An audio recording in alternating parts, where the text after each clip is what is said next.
नमस्कार, मी प्राध्यापक मिलिंद गायकवाड. राज्य सामायिक प्रवेश परीक्षा कक्ष महाराष्ट्र राज्य मुंबई यांनी MST-CET 2026 PCM गट first attempt question paper, candidate response आणि आन्सर की विद्यार्थ्यांच्यासाठी त्यांच्या लॉग इनमध्ये उपलब्ध करून दिलेली आहे. आणि विद्यार्थ्यांनी त्यांची प्रश्नपत्रिका, त्यानंतर स्टुडंट और कॅन्डिडेट रिस्पॉन्स, त्यांनी जो सिलेक्ट केलेला रिस्पॉन्स असणार आहे तो, आणि त्याच्या बाजूलाच correct option provided by CET cell हे पाहायला मिळेल. म्हणजे इथं फिजिक्स, केमिस्ट्री, मॅथ्स हे 3 विषय जे असणार आहेत, या 3 विषयासाठी विद्यार्थ्यांनी कोणते प्रश्न सिलेक्ट केलेले आहेत आणि त्याचं करेक्ट ऑप्शन कोणतं आहे हे टॅली करण्यासाठी बराचसा वेळ लागणार आहे.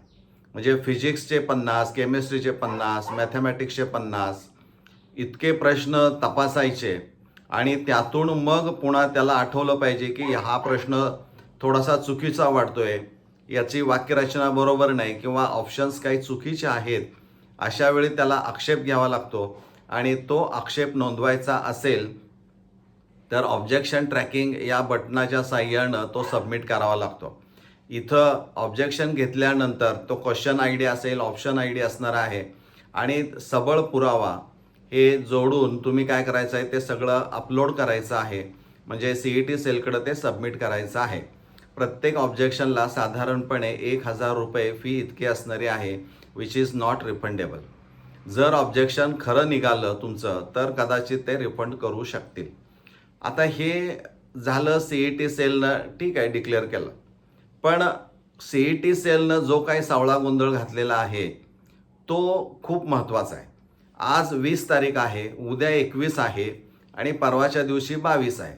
म्हणजे 20, 21, 22 या 3 दिवसामध्येच विद्यार्थ्यांनी त्यांची सोडवलेली प्रश्नपत्रिका उत्तरासहित आणि करेक्ट ऑप्शन टॅली करायचं आहे आणि मार्क्स कॅल्क्युलेट करायचे आहेत आणि ऑब्जेक्शन सबमिट करायचं आहे काही असेल तर. आता मला सांगा, सेकंड अटेम्प्ट PCM गट जो असणार आहे ती परीक्षा 20 मे आणि 21 मे या 2 दिवसामध्ये होणार आहे.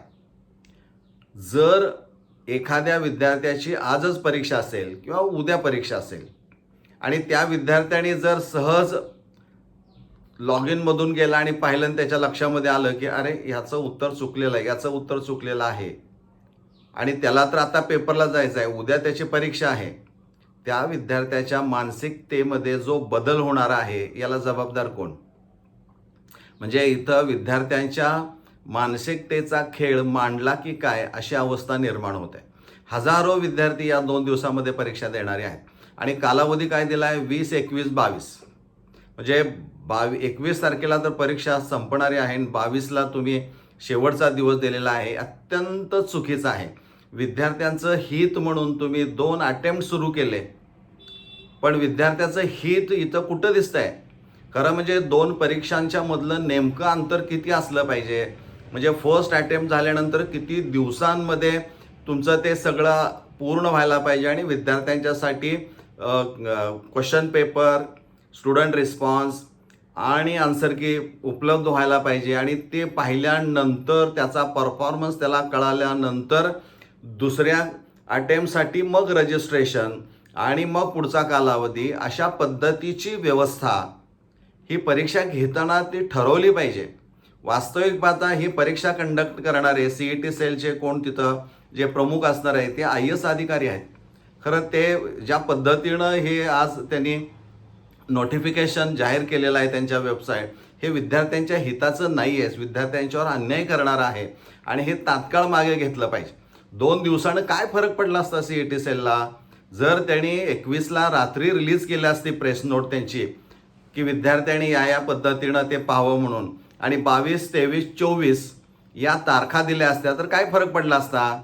पण तुम्हाला माहीत नाही की 23 तारीख जी असणारी आहे तो शनिवार येतोय, 24ला रविवार येतोय आणि मग यांना सुट्ट्या आहेत आणि आमच्या विद्यार्थ्यांनी काय करायचं?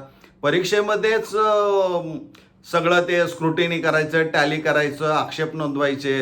अहो हे काय चाललंय का? हे यावर काय विद्यार्थी बोलना, पालक बोलना, बाकीचे घटक कोणतेही बोलायला तयार नाहीत. मला वाटतंय की या विद्यार्थ्यांनी ज्यांच्यावर खरंच अन्याय होत आहे अशा विद्यार्थ्यांनी CET सेलकडं तात्काळ ईमेल पाठवला पाहिजे की हे बंद करा आणि 22 तारखेपासून आम्हाला वेळ द्या, आम्ही ते सगळं व्यवस्थित पाहू. म्हणजे एकीकडं परीक्षा पण द्यायची आणि त्याच वेळेला तुम्ही दिलेल्या उत्तरपत्रिकेचं पण टॅली करायचं, आन्सर शीट. हे अत्यंत चुकीचं आहे. शैक्षणिक दृष्टिकोनातून सुद्धा हे घातक आहे, विद्यार्थ्यावर प्रचंड अन्याय करणारं आहे. त्यामुळं CET सेलनं हे जे नोटिफिकेशन आहे ते मागं घेऊन पुढं तारखा 2 दिवस वाढवून द्याव्यात, की जेणेकरून मुलांचं हित म्हणत असाल तर हे हित तुम्हाला जपावंच लागणारं आहे. आणि ते जर आपण जपलं नाही तर ती तुमची मनमानी आहे. विद्यार्थ्यांचं फक्त तुम्ही 2 अटेम्प्ट घेऊन फक्त पैसे घेता असंच आता म्हणावं लागेल. आणि विद्यार्थ्यांचं हित काही तुम्ही बघत नाही, मानसिकतेशी खेळ तुम्ही मांडलेला आहे असं मत एकंदरीत होताना आपल्याला दिसतंय. सगळीकडेच ती अवस्था होताना दिसते. संपूर्ण शिक्षण क्षेत्र असं झालंय की ऐकावं ते नवल असं साधारणपणे जाणवत आहे. आणि त्यात CET सेलनं हा जो काही सावळा गोंधळ घातलेला आहे तो लगेच मागे घेऊन विद्यार्थ्यांच्या हिताचा मनापासून विचार करावा असं मला वाटतंय. विद्यार्थ्यांनी त्यांचे मेल पटकन पाठवा किंवा माझ्याकडं कमेंटमध्ये देखील करा की सर आमची परीक्षा आहे, मी स्वतः ईमेल पाठवून शकतो, काय अडचण नाही. इथं थांबूया. धन्यवाद.